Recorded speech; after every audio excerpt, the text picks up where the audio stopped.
Welcome, everyone. My name is Bella Cumberbatch, and I'm the president of the FPCBP. And in the interest of time and out of sheer respect for you, my introduction was pre-prepared so that I don't pull a Bella and go off script. Thank you so much for joining us this evening. Tonight's webinar is generously sponsored by the Ted Rogers School of Management Diversity Institute at the Toronto Metropolitan University. Thank you so much. A little disclaimer as always, the views and opinions expressed during tonight's webinar do not necessarily represent the views and opinions of the FPCBP nor its corporate or technology sponsors. And before we begin, on behalf of the FPCBP, I want to acknowledge that our work and the work of our members takes place on traditional Indigenous territories. We wish to express gratitude to Mother Earth for her bounty and to honor all the original peoples of the land, including the Anishinaabe, the Chippewa, the Mississaugas of the Credit First Nation, the Wendat, and the Haudenosaunee. For us, this recognition of the contribution and importance of the Indigenous peoples is connected to our commitment to the recommendations of the Truth and Reconciliation Commission. Our November speaker series is focused on Luso-Canadians serving in public life. Tonight, we've invited Cristina Martins, former MVP for Ontario, and Joseph Soares, current Chief of Staff at the Senate of Canada, to share their experiences. Thank you so much for being here with us tonight. Let me share how the FPCBP is doing its part to support the Luso-Canadian business community. Our mission is to promote business activity, foster professionalism, and develop networking opportunities. We encourage academic excellence, and as a representative voice, we advocate the prominence of our members within and outside the Portuguese Canadian business and professional community. We inspire academic equality through our scholarship program, and we recognize the contributions and achievements of men and women in our Portuguese community through our Excellence Awards. The FPCBP has a long-standing history, over 40 years to be, in fact, of leadership in promoting and championing critical discussion and collectively advocating for the Portuguese Canadian business and professional community. True to our mission, we are all about connecting people to people, people to experiences, and people to opportunities. The vision of the FPCBP is to build a Portuguese Canadian association where we help each other up and celebrate our successes. If you like what you hear tonight, I invite you personally to become a member, get involved, and support the work that we do in the community. The work we do every year is made possible with the annual financial support we receive from our corporate sponsors. LIUNA, Ontario Provincial District Council, LIUNA Local 183, Carpenters and Allied Workers, Local 27, Cardinal Funeral Homes, Firma Food Products, IC Savings, the Regional Insurance Services, Scotiabank, Vieira and Associates Insurance. Thank you, corporate sponsors. Thank you to our corporate sponsors for their unwavering support and continued commitment. Without you, there'd be no us. And now it is with great pleasure that I would like to introduce to you Laura Pacheco, our FPCBP membership chair and our moderator for tonight's discussion.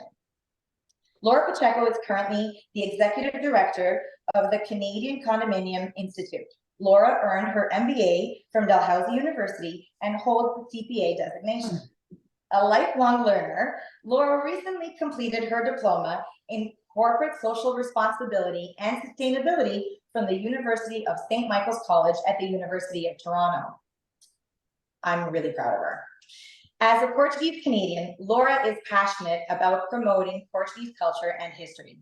She has a strong sense of social responsibility and community engagement.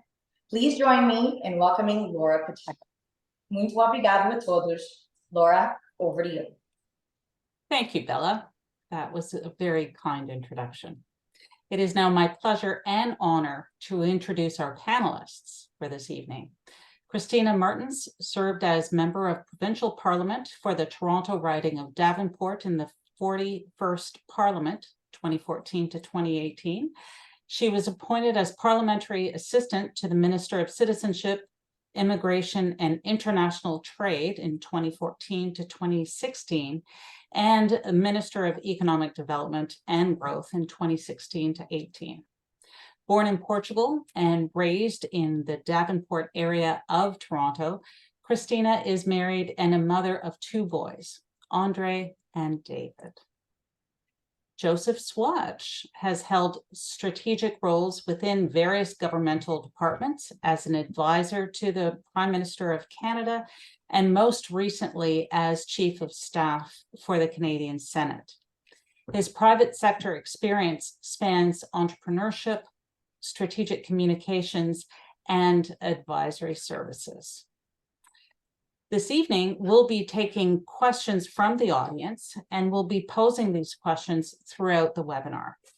But to get started, I'd like to ask each of the panelists to introduce themselves further. So Cristina, why don't you tell us a little bit more about your background, interests, and career? So thank you, Laura, and thank you to Bella. It is such a pleasure to join the Federation this evening for this particular speaker series. So as Laura said, I served as MPP for the riding of Davenport between 2014 to 2018. But the path to how I got there is a little bit interesting. I actually have a degree in applied chemistry and biology from the University of, well, I guess Toronto Metropolitan University, as it's called now. It was still Ryerson back in the day.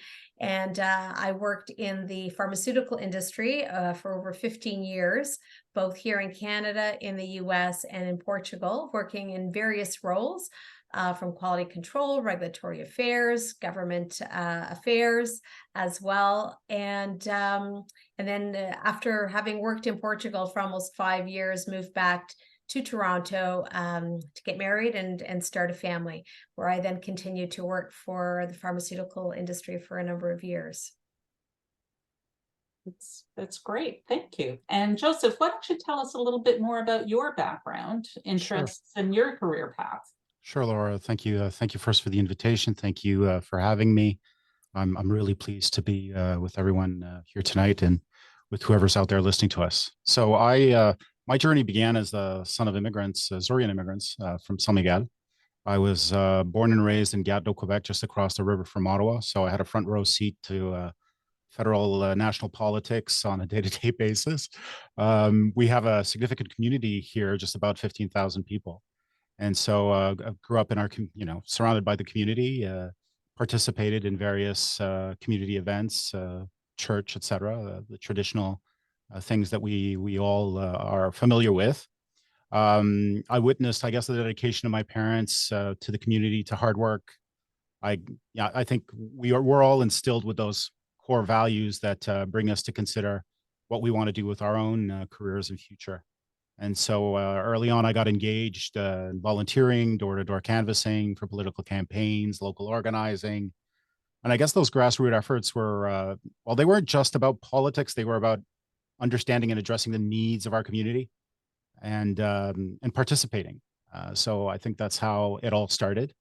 And from campaign to campaign, I was given the opportunity to serve in Minister Lawrence Cannon's office, who at that time was Minister of Transport, Infrastructure and Communities. I spent a few years with him there. And after another national campaign, was asked to serve in the Prime Minister's office. And so I had that great honor and privilege to do that. I grew up in a family business. I'm an entrepreneur at heart. I did spend a few years in government, but I think that entrepreneurial spirit never left me. And so that's what I've done since.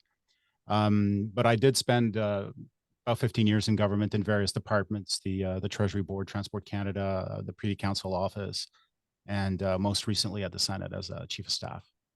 So it's been an interesting road, and I'm really happy to be here to share my experience about it. Fantastic. Cristina, why don't you tell us a little bit more about what motivated you to get involved in public life, and if you find it fulfilling or not? Yeah, so I think the sense of giving back to my community, as well as giving my community, our community, a voice at the table is really what motivated me to get involved in public life. Although a little bit like Joseph, I've always been involved in my community in one way or another, whether it was on student council in high school, organizing school events, being part of the University of Toronto Portuguese Association in its very early years, and a part of their community outreach program and their initiatives, later volunteering with the Federation. And it's something that I still continue to do now, you know, not as an elected official, but just as me, as a citizen of my community, still continuing to volunteer within the community that I live in, and with a organization within our Portuguese community as well. And continue to volunteer on a number of political campaigns across the city, and volunteer on my son's school parent council committee. You know, I've always felt and always found it to be very fulfilling to give back to my community, and really to build on the lessons, right? With every volunteer opportunity, you learn different things, and you take various experiences from that, and being able to then expand those experiences into that new volunteer opportunity is really rewarding, and really rewarding to help people. You know, as an MPP, I had the privilege of representing the riding of Davenport, which is home to the largest Luso-Canadian population in all of Canada. And it was wonderful to welcome so many Luso-Canadian community members and Portuguese government officials to Queen's Park while I was there, and along with Charles Souza. And, you know, I don't think that Queen's Park has ever seen that many Luso-Canadian visits ever again. And so it was a real honor for me to be able to open the doors of Queen's Park for our community, to let them know that they matter, and that they have a place at the table as well. Fantastic. Joseph, did you want to build on that? What has been your experience in Ottawa? Well, I think that we have a responsibility to contribute to the country that gave us so much. I think that's something that, at least in my experience personally, my parents were very much, you couldn't speak ill of Canada or anything Canadian at the dinner table, that was for sure. And so very early on, my parents were very engaged. They were business people. So by definition, they were engaged for their business interests, and became engaged politically for many reasons. I think that our parents came from a country at a time when it was living a dictatorship. And so I think freedom and liberty was something that our parents were very close to. That's why they came here, to give us opportunities to do better and to have a good life. And it was something that was important to me, and I wanted to be part of the solutions.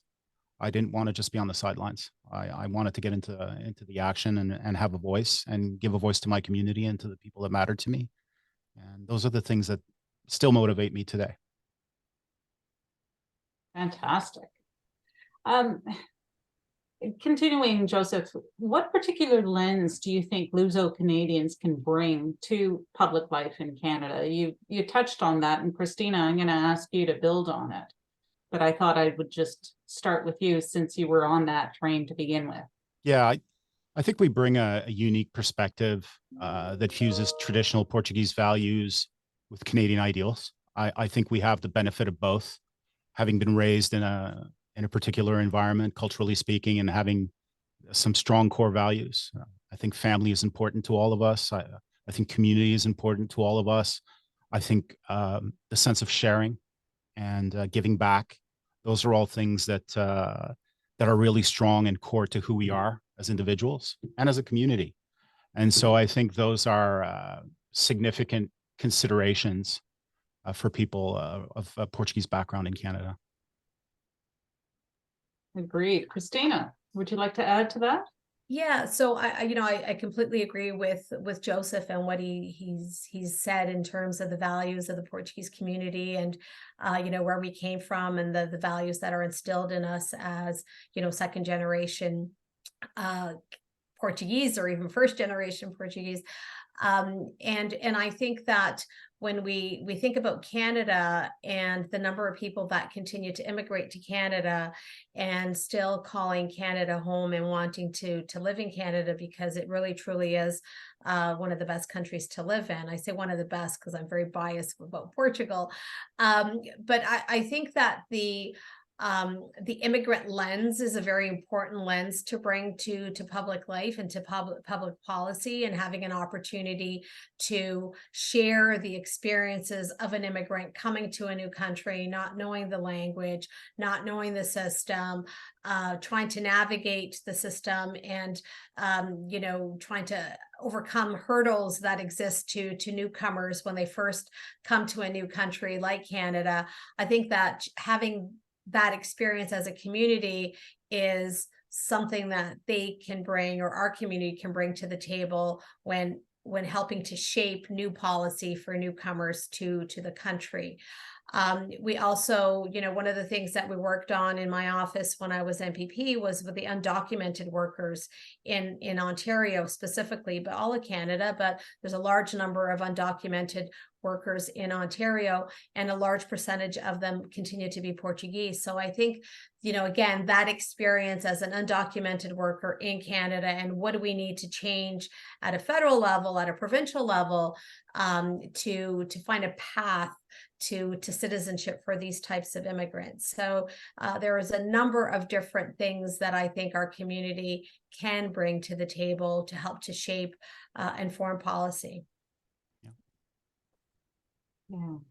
Yeah, that's so true. I'm just wondering, why do you think more Luso-Canadians aren't involved in Canadian politics or in senior levels of public administration? Did you want Cristina to answer, or? I don't have an answer. I really don't know why. So that's my answer in a nutshell. I wish that we had more Luso-Canadians involved in public life and as elected officials. I think that as a community, especially community like ours, we've been here for so many years, but this year we're celebrating the official 70th years of the official immigration of the Portuguese community to Canada. And yet we just have like a handful of elected officials. And I think that we have, notable people within our community that would do an amazing job should they put their names forward to be elected as a representative at any level. And even in terms of, the involvement in politics, I think that we need to have so many more Luso-Canadians involved in politics, in the volunteering, and in the, signing up to become a member even, right? It's free to join most political parties, if not all of them. And, pick your party, pick the one that most aligns with your beliefs, and join the party. You will be bombarded with a lot of emails, you will, but it is another way to be involved. It is another way to be in tune as to what is going on in your community and in the and in Canada as a whole. Yeah, I think I have a different opinion from Christina's on this. I think the fact that we came from a dictatorship has a lot of influence on how our parents perceived politics in general and politicians in particular. And I think that maybe Christina's experience and my experience were a bit different in terms of how we were raised and what we thought about politics at home. In my experience, just with family members, direct experience, generally my family has always been a bit reserved about their political opinions, even amongst themselves. If I walk into a room of family members and talk to them about politics, yeah, they have opinions and they'll voice them, but I'm not sure, I've ever known truly who is voting for what or who. So it's one of those things where people are very careful, very cautious, because they grew up in an environment where you had to be cautious and careful. And so I think that transpired and sort of had an influence on our generation. And I think that hard work was something that was really critical and important and focused. And so I remember my parents telling me school is first, and everything else, all of the other things that you enjoy doing, playing sports, etc., come second, third, and fourth, because school is critical to your success. That's the message, the core message that was there. And I know that most of the kids of my generation at that time had the same core message: hard work, go to school, get good grades, take care of your family. Those are the things that we were really focused on. What was going on in politics was sort of secondary and wasn't particularly looked on as with a good eye. So I think that there's that reality, that we need to debunk. And I think that we need to help people like Cristina get elected and reelected. And I think that we do need to give ourselves a voice as a community. And I do agree with Cristina on the fundamentals, which is we have fantastic people. There's no doubt about that. And we have had success. Cristina made reference to her colleague and former Minister of Finance. We had the equivalent here in Quebec. We had a Portuguese Minister of Finance as well during COVID. The main players were of Portuguese background from the Azores, in fact. So, I mean, we have nothing to be ashamed of in terms of capacity and willingness and hard work and delivering results, right? So this is core. And one of the things that I find really funny is in Quebec, we ran finances for a while. In Ontario, we ran finance for a while. So I guess we know something about, running budgets. And I think that's, something that we should be, we should put a smile on when we think about. And when we look at Portuguese budgets, we should be happy to consider that we may run budgets better than our cousins in Portugal do right now. So maybe they could learn some things from their communities here in Canada and elsewhere. So I think it's, there are good and bad in everything. And I still believe that we do need to be more engaged and to have a voice. And I think that's really critical. If I can just pick up on what Joseph said, and, yes, to everything that you said with regards to, I guess, that generation that still came from that dictatorship and the mentality around that.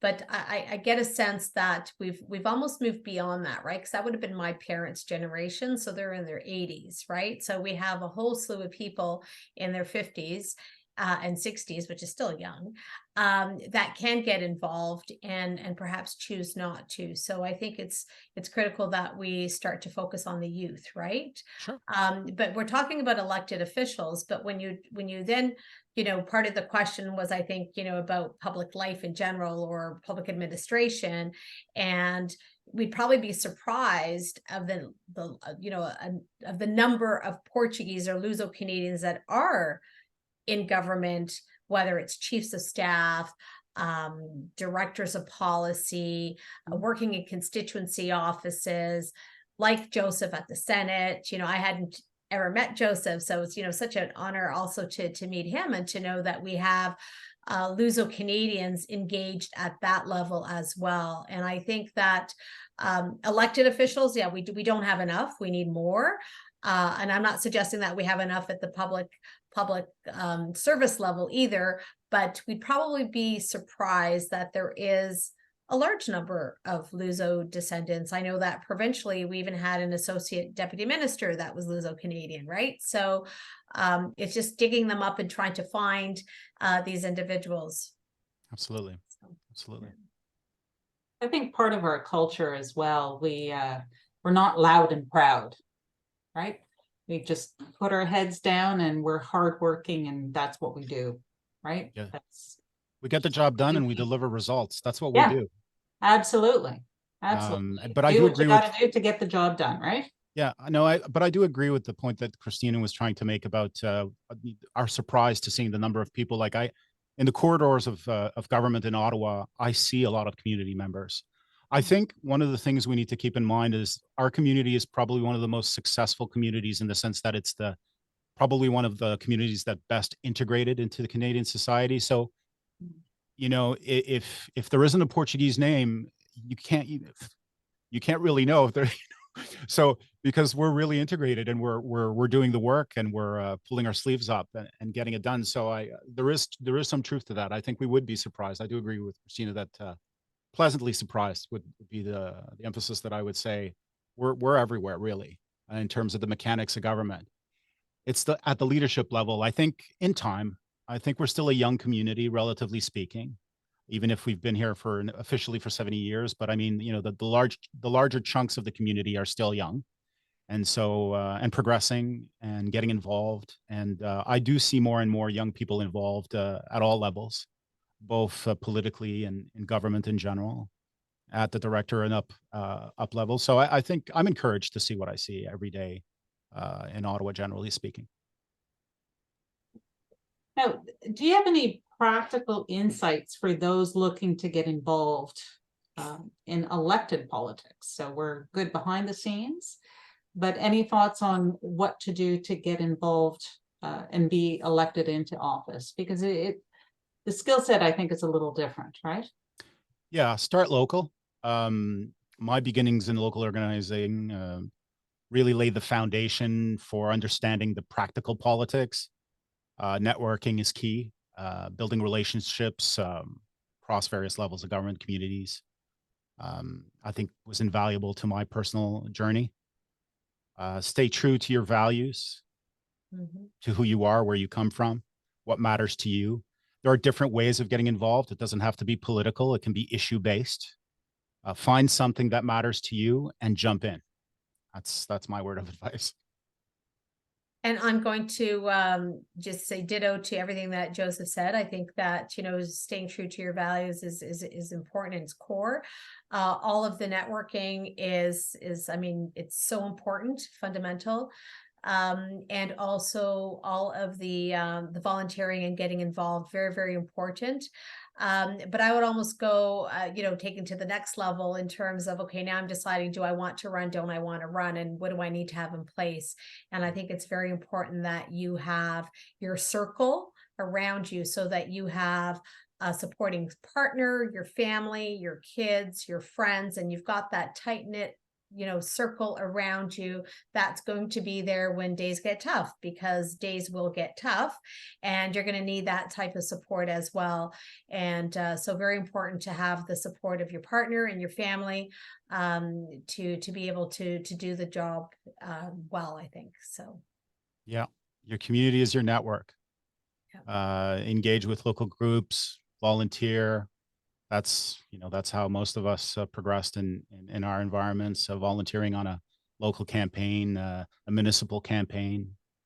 Those are the things that really get things going. And you meet like-minded individuals and groups, and things just piggyback one on the other, and you evolve. So yeah.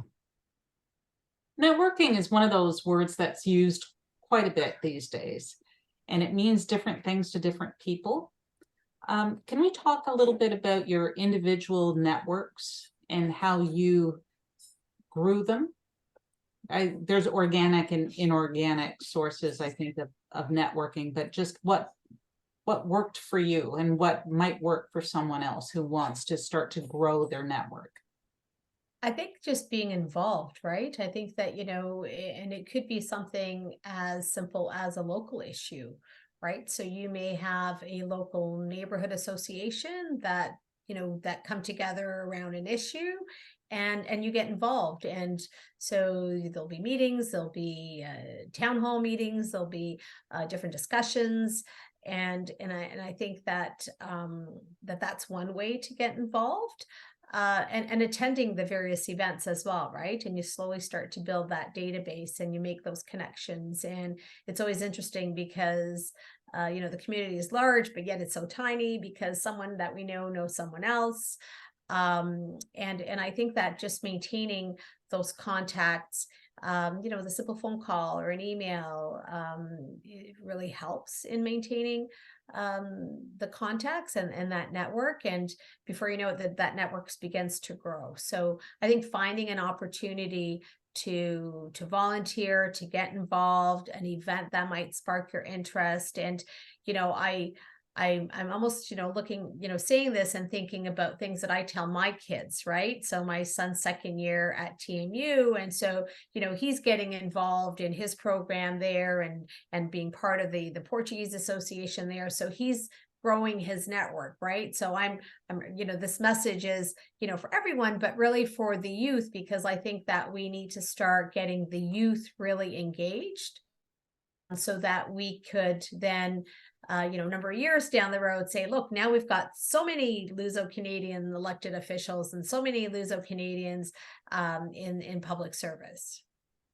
Yeah, I agree with everything Cristina just explored, and I think that these grassroots connections are often more powerful than the established political networks. That's the reality. All politics is local, and it is true. So, in my case, that was key to everything I did. Had I not been involved at the local level, no one in federal politics would have been even mildly interested in what I was doing. So, but you know, those organizations need local organizers. They need local contributions to their success. And if you provide value, then you move forward. And those are really key. So being involved at the local, don't underestimate the value of that local campaign, even if it is the smallest of smallest, the local school board or something like that. All of those experiences are invaluable. All of those contacts, people you meet, are going to help you move forward, recommend you to other campaigns or to other candidates or a meritorial campaign, et cetera. Those are all things that contributed to my progress, and that I always encourage people that ask me about, well, how did you end up working in the Prime Minister's office? Well, it all started at that local campaign. And that's how it grew. It started with something small and snowballed. And even I was surprised when I got there, to be honest. But that's how these things happen. And you get noticed. And in all modesty, I mean, I was never the smartest man in the room, but I was always the hardest working. And that didn't come from, some empty space. That was one of the core values that I was taught growing up: hard work. And people appreciate that. And so you're rewarded for it. And I don't know. I think it's been a great experience. I encourage anyone that's interested to get involved and start small and grow it. So 2 questions came to mind as I was hearing from both of you. You talk about the youth and getting the youth involved. How young? The young, High school, elementary, mid-school? It's really, I can tell you what my experience was. I was involved in politics from as young as I can remember. My dad was very engaged locally, and so I was everywhere at a very young age, and I loved it. I ate it up. How young is young? I don't know. I started. Were you 5? Were you out of diapers? Still in diapers? I was definitely out of diapers. I'll say Okay. that. But I think my first campaign, I must have been 8 or 9, stuffing envelopes for a local campaign, a local provincial candidate in my region, making phone calls, phone canvassing, those kinds of things. Like I was around 10ish. Wow. I wasn't much older than that. I can tell you, my daughter's 14, going on 21 and telling me what to do. And she is very involved. So she's going to be Prime Minister of Canada. That's what she's decided. And I say, you know what? Kudos. Kudos Why to not? her. Go for it. So so she wants to get involved, and she's doing things at every level. And so I think the sooner the better, but I think it's something that people have to want to do. I don't believe in forcing youth to do things that they don't want to do. They really need to have a taste for it. It's hard work. Cristina will tell you, getting elected is not easy. And, and sometimes you work so hard and things don't work out. And that's just the way it is. That's the nature of the political environment. And most of the times it has nothing to do with you. So it has to do with a provincial or a national campaign, and you just come and go with the wave and you cross your fingers and hope things go well. So that's pretty much it. But yeah, I think we do need to encourage them and give them opportunities, but it has to be something they want to do. And I agree. And I think that it's never too young to get them involved. But I think that, they also need to be aware of what it is that they're getting involved in, right? So your daughter is very privileged that, she has you to guide her, and you've probably spoken about all sorts of things around the dinner table, just as my sons have, and they can rhyme off, a number of ministers or elected officials, because that's the conversations often around the dinner table. But I think that, grade 7 and 8, I think, is when they're taking civics for the first time. I think there's an opportunity to slowly start to introduce them to politics at that age. At the high school level, absolutely, absolutely. I was just at our local high school last week speaking to the grade 10 civics class there and letting them know, what it was like to be an MPP, but also encouraging them to volunteer, right? They need volunteer hours. So my sons and a lot of his friends have many, many, many hours that volunteer hours that were spent on various campaigns at all levels. And I think it's a way for them to also understand, what does it mean to get elected? What is the process of getting elected? The knocking on the door bit, or the dropping literature in the mailbox, or doing data entry, right? So there's all sorts of different things in terms of getting elected.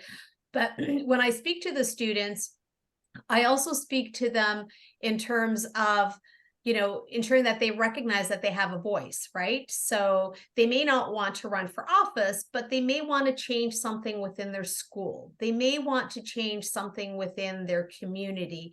They may want to change something at their hockey league, right? And having them understand that, we're not going to kibosh things, but that collectively you're going to get a group of, like-minded individuals. You might draw up a petition, you're going to get signatures. Like, just having them understand the process of, what does it mean to want to change something, and how do we go about changing something and having our voices heard. So that's also a message that I give the youth, and I have had the opportunity as well on a number of occasions to speak to Pathfinder groups. So that's the teenage years of the Girl Guides, Yeah. and speaking to them as a woman in politics, and this helps them get one of their badges as well, and explaining to them that there might be a local issue that sparks their interest, and that's a way to get involved as well.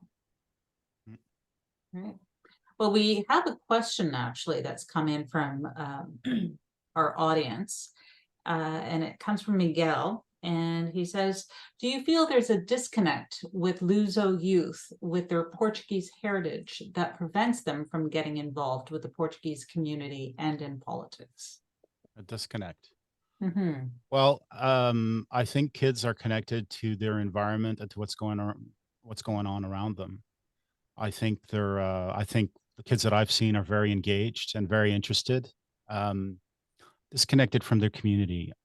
I'm not sure I would agree with that, but I think I can understand the sentiment in general. I think our community is a conservative one, and it's very protective of its values and its way of seeing the world and doing things, and that can be disconnected from what the younger generation may think the future is. However, I think that's the nature of that relationship between generations. I don't think it's something that is unique to our community. I think most communities, immigrant communities, will have some level or form of that disconnect that Miguel is trying to describe. So I think it's part of the nature of an evolving community that's integrating into Canadian society. And our kids want to be Canadians, which is, what our parents worked for in the first place, right? To give them opportunities and to be like everybody else. And so I think there's something to celebrate there. That success that we've integrated, that we're in every level of Canadian society and succeeding. I think there's something to celebrate, but I don't think it excludes our ability to nurture a continued interest in the Portuguese culture, Portuguese history, the Portuguese language. I think those are all things that we can continue to encourage. We are at a certain disadvantage in terms of capacity and economics. Portugal is a small country. It doesn't have the resources to support external communities like some other countries may have. So those are things that, we will continue to struggle with. But I think despite those points, overall, I think we should all be very proud of what we've achieved. We should be proud of people like Cristina that have been elected to public office and have done extraordinary jobs of representing our interests and defending our interests, and the continued work that goes on in Toronto, in Ottawa, and Quebec City, and everywhere. And so I think we should be really proud of that, and we should do more of what we're doing today. Give people the opportunity to see what's possible and how they can do it too, and contribute in whatever way we can to ensure that the next generation has the same opportunities that we had and more.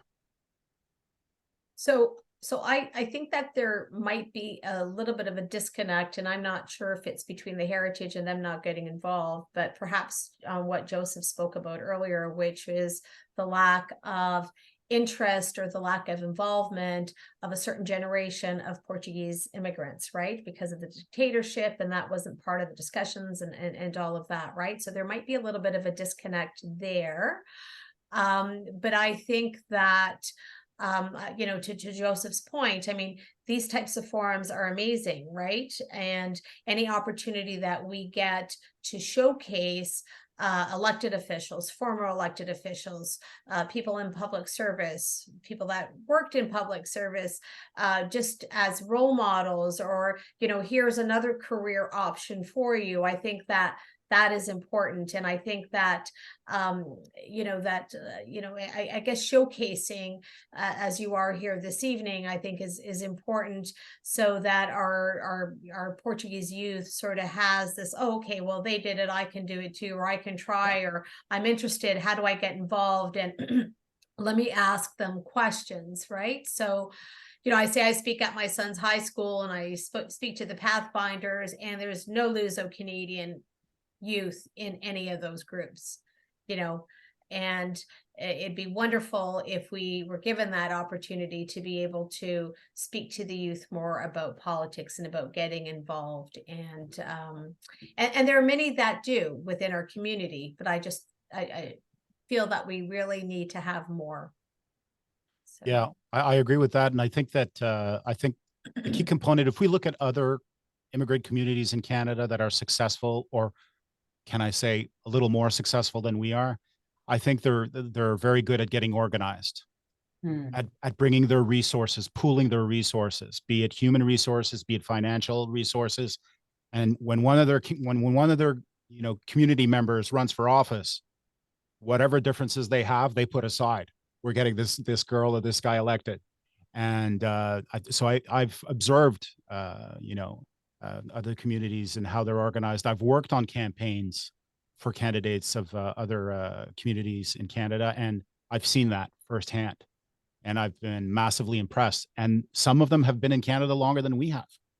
So it's not about, we haven't been here for very long, and we didn't get time to get. No, it's really part of the DNA. They're more engaged. They're more politicized. They're more political. Some of them come from countries that were dominated by a foreign entity, and so being involved in politics is a question of national security in their minds. We have to get involved. We have to control our destiny. So that's the kind of thing that I've heard from some of those colleagues and friends. And so I think as a community, we need to foster stronger capacity to organize, to bring our resources together to events like this one and others, to strengthen our vehicles, like this forum today, and give ourselves the tools that we need to support people like Cristina, to ensure that they get elected, re-elected, and have opportunities to serve in higher office. Okay. We have another question from another attendee. And it's for the both of you. In your experience in public service, did you ever experience or face prejudice as a Luso descendant, where the field that they entered had less representation of Luso-Canadians? And do you feel that perhaps you had to prove yourself more so because you were Portuguese? Yeah. So, Cristina, please. Okay, you're gonna. So I don't think that I ever felt prejudice, because I'm Luso-Canadian. Very proud. And actually Charles, Susan, and I have this running thing where, the official languages of the house are English and French, and you could only speak English and French. But whenever there was something happening in the Portuguese community, or we had visitors from Portugal, we always threw in Portuguese. And so, the speaker would rise and say, can you, no foreign language in the house, right? So that was always a lot of fun. But I don't think that there was any direct prejudice. I just felt that it was, it's sort of an underlying known fact that Portuguese just don't come out and vote.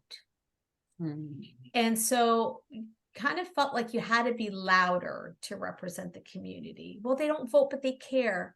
They don't vote, but, right? So, and I think that, we were always trying to, at least I felt on occasion, not always, but that we'd always have to be making a case because, well, the Portuguese just don't turn out to vote. Yeah, but we outwork everybody in the room. Yeah, absolutely. So absolutely. God bless them. Absolutely. God bless them. Absolutely. Yes.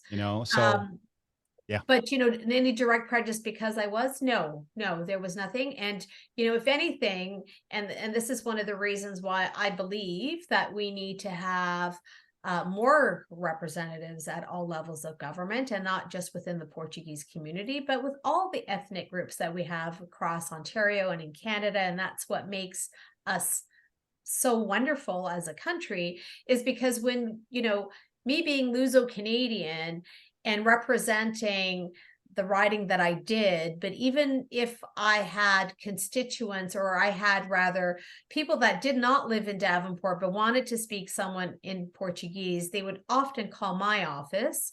And because I'm Luso-Canadian, the intricacies of the community, you understand them better. And I think that in understanding those complexities or those little nuances of the community, we're better able to represent and be their voice around the table. And I would say that it's the same thing for the Italian community, the Hispanic community, and Polish community. So having more Luso-Canadians around the table is a good thing. Absolutely. Absolutely. Now, to answer the question, I generally speaking, like Cristina, I haven't felt like I was out of place anywhere, but I do reflect Christina's thoughts on feeling like I had to work a little harder than everyone else, because my community wasn't perceived as being very involved. And so maybe not as valuable to an immediate campaign that's really worried about getting out its vote and crossing that finish line at a critical moment. I like to remind people that we may be quiet. It doesn't mean we don't have a voice and an opinion. And it carries, because when we talk amongst ourselves, we get loud. We can get really loud. Be careful.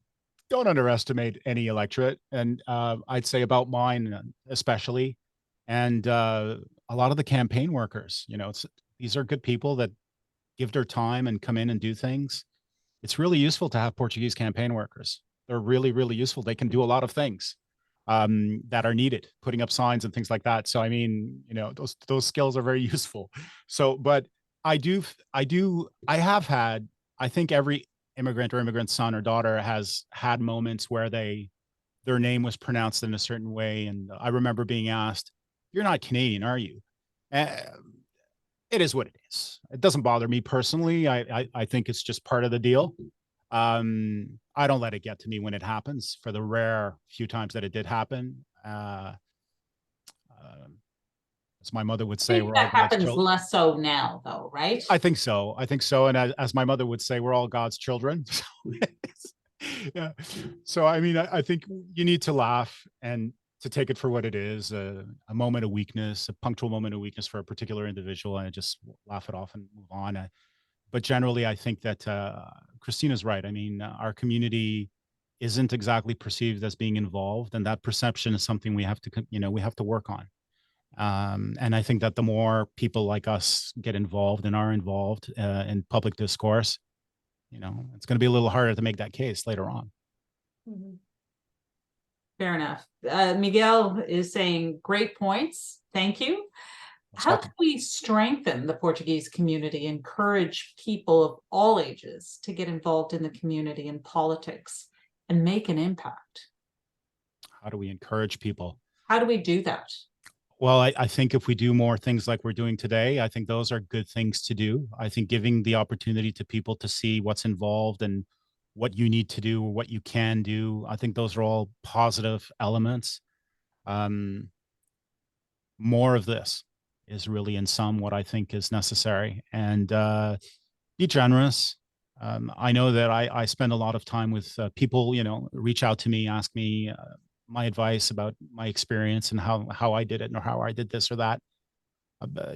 I give back a lot. I spend a lot of time talking to young people about what it's like and how they can do it too, and giving them the opportunity to picture themselves actually doing that, actually introducing them to environments where they can contribute and participate, specific ideas, concrete ideas about the things you can do at the local level in my community, among others.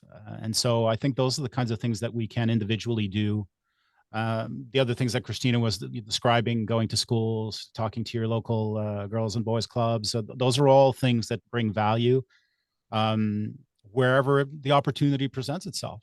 Get involved. I agree. I mean, more of this is great. And if we are going to try to reach out to the youth, then definitely, speaking at the schools, the Boys and Girls Clubs, those are great ways to have our community more involved. I know that whenever we do have a Luso-Canadian that is running for office here in Toronto and the GTHA, that the community does mobilize itself and does get involved. And so perhaps we need to continue to have more Luso-Canadians putting their name forward so that more community members do get involved. And their involvement is great, and they will be involved, and they'll go out and put up the signs and donate, hold fundraisers, and knock on doors and make phone calls. But we need to have them continue to be involved after the election as well, right? And I think that is also key. So. I think forums like ours, the one that we're contributing to today, are extraordinary vehicles to move public opinion or government opinion. I think advocacy is an important activity for an organization like yours, and we need to do more of it. You need to come to Ottawa more often, and organizations like yours need to meet with representatives, give them our opinion, tell them what the Portuguese Luso-Canadians think, and those are the kinds of things that I think really make a difference in terms of moving the gauge of interest of public officials, generally speaking. I think it's well within the mandate to defend and protect our interests. Absolutely. Absolutely. Now, thinking back, what role models or people in your life would you say you've taken particular inspiration from? So you're both incredibly passionate about this, which is fantastic. And I'm just wondering, we learn a lot from our mentors and leverage that where we can and just draw our inspiration. Yeah, who would you say are your key role models? My role models were the simplicity of childhood. My maternal grandfather was someone that was very, very special in my life and had enormous influence on who I became as a person. And those are the most important things that I think about those experiences as a young boy. And there isn't a day that goes by that I don't think of him, and that I don't think of the various conversations we had in his garden as he was teaching me about all the things that he grew up with. And I learned basic math that way. How many, what kind of space do I need to get so many pounds of potatoes and so many pounds of this and that, and couche and whatever else we were growing at the time. I have the couche. Yeah. And so those are, that was probably the most important person, male role model. The sense of respect, that was really core. Respect of our mothers, respect of our, those things are very, very special. And I know that every community has an equivalent. I don't know. I'm biased, and I'm perfectly fine at saying that. Our community is special. Okay. It's just, but I do think of that scene in My Fat Greek Wedding of the mother sitting with the daughter talking to it, about, men are the heads of the families, but the girls run the show. They turn the head to wherever it needs to go. And those kinds of things. I mean, there's a lot of resonance, right, with our own experience in terms of the important people in our lives, and who would we be as people without our moms.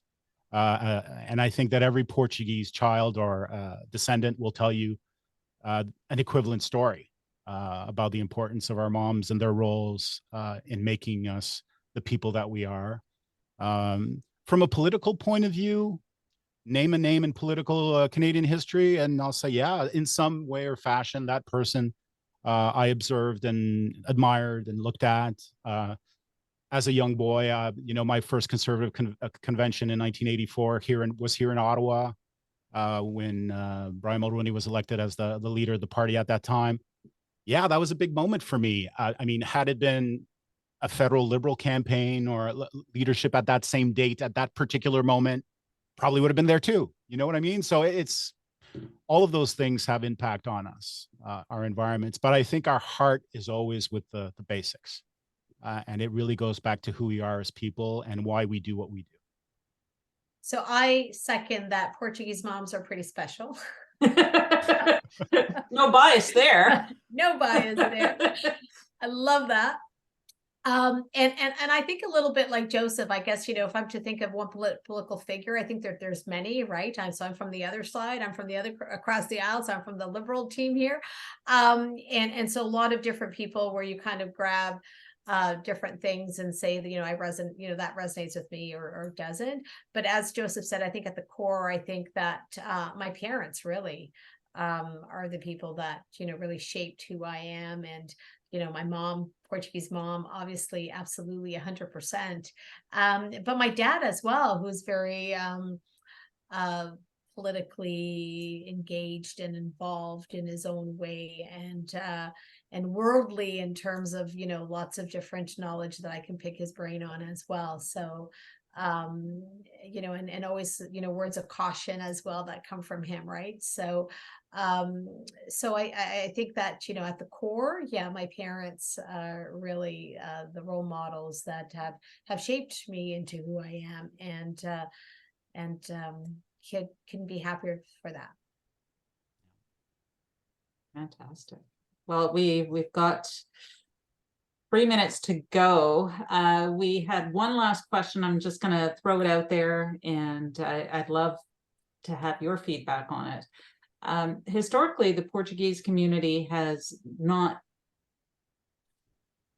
attended post-secondary education to the same extent as other groups. How do you think we can curb that? I know the FPCBP has a scholarship program in play, and that's going to be opening up soon. But do you feel like it has changed already and the tide has changed? It's just the data hasn't acknowledged that yet? Or do you think we still have some hurdles in that regard? I personally think it's a combination of all of the above, but I think that a lot of members of our community are building this country, and we should be very proud of that, because a lot of the roads that we drive on every day have our community's fingerprints. Yeah. And the homes we live in, et cetera, et cetera. So I think that's really critical to understand that, education is critical and important, yes, but there's a lot of ways to contribute to Canada. And I think we've done more than our fair share. But yes, I mean, there is a change and an evolving circumstance. And I think the data is not quite there yet, but I think if we do more of what we've done, as you described, Laura, I think that will certainly sustain and encourage our community to participate in higher education.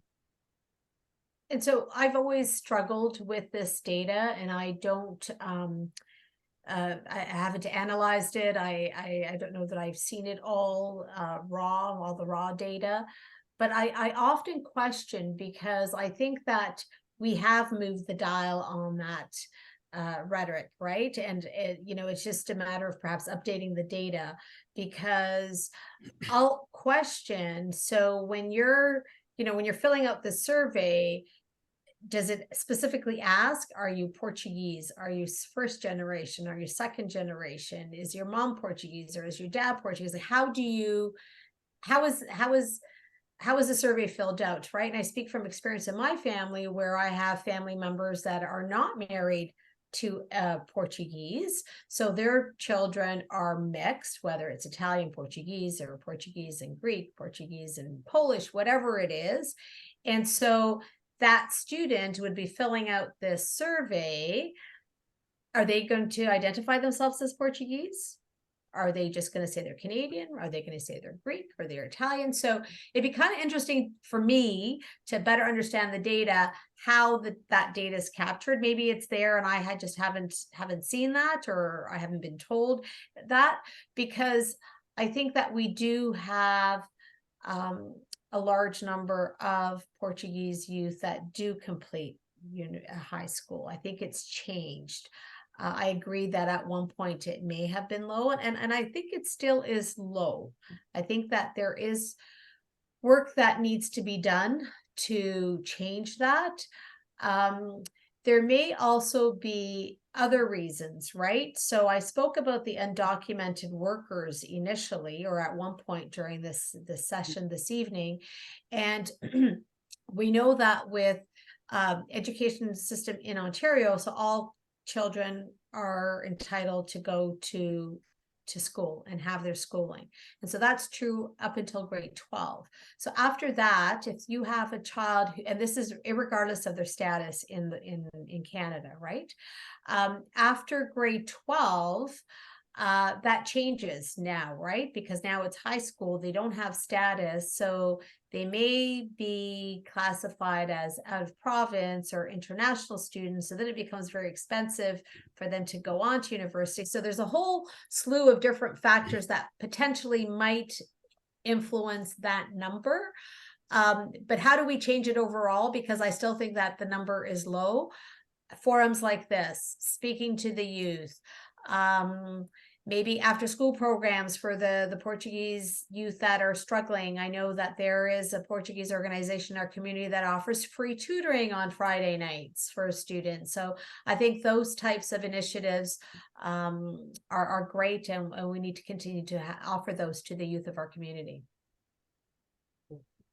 Okay, well, I stand corrected. I thought the scholarship portal was going to open. It's actually active now. So those that are interested, we highly encourage anyone who's pursuing post-secondary education to submit their applications. And our gala and scholarship awards dinner will be next year in March. At this point, we're past our hour. It's the long goodbye that the Portuguese are known for. You're at the door for a good 10 minutes before you actually leave. And Where's my glass of Porto? Exactly. Exactly. So as we wrap up this evening, I'd like to personally thank the Diversity Institute at Toronto Metropolitan University. And without their generous technology support, this webinar would not have been possible. Secondly, and more importantly, thank you, Cristina and Joseph, for joining us this evening. You've reinforced what I believe in my heart of hearts. We are an incredibly proud, although sometimes quiet, community. And really, it's about staying true to our values, which we always are, I believe, and the importance of family that came out very strongly as well. So again, thank you for your attention for this evening and for sharing your insights and your personal journey. I think it's been a fabulous hour. So thank you. Thank you. Thank you, and thank you so much to the Adeus. Federation. Até Até a a próxima. próxima. Até a Até a próxima. próxima. Thank you so Okay. much, and best of luck. Ciao. Take care. Bye-bye. Bye-bye.